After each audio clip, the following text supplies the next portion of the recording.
कल्याण डोंबिवली शहरांसाठी 357 कोटी रुपयांच्या पाणी पुरवठा योजनेला उपमुख्यमंत्री शिंदेंनी मान्यता दिली आहे। याबद्दल उपमुख्यमंत्र्यांनी मुख्यमंत्री देवेंद्र फडणवीस यांचे आभार मानले। खासदार डॉक्टर श्रीकांत शिंदे आणि आमदार राजेश मोरे यांच्या प्रयत्नांना यश आलंय। या योजनेला मान्यता मिळाल्याने कल्याण डोंबिवली शहरासह नव्याने समाविष्ट 27 गावांना पाणी पुरवठा सुरळीत होण्यासाठी मदत होणार आहे। त्यामुळे साठवण क्षमताही वाढणार आहे। ही योजना मंजूर केल्याने कल्याण डोंबिवलीकरांनी आनंद व्यक्त केलाय।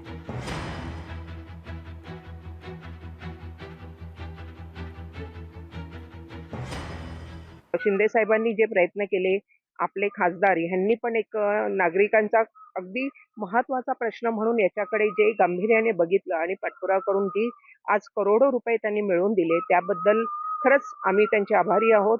आणि आता जो प्रश्न आमचा असा मिटलेला आहे, तसाच सगळ्यांचा कायमस्वरूपी मिटावा। 27 गावांसाठी चांगल्या सोयी सुविधा त्यांनी उपलब्ध करून द्यावा, या माध्यमातून मी त्यांना अशी विनंती करते। खासदार डॉक्टर श्रीकांत शिंदे यांच्या माध्यमातून पाण्याचा प्रश्न सुटलेला आहे आणि यापासून सर्व ग्रामीणची जनता कल्याण 27 गावातली ही खासदार साहेबांचं अभिनंदन करत आहे।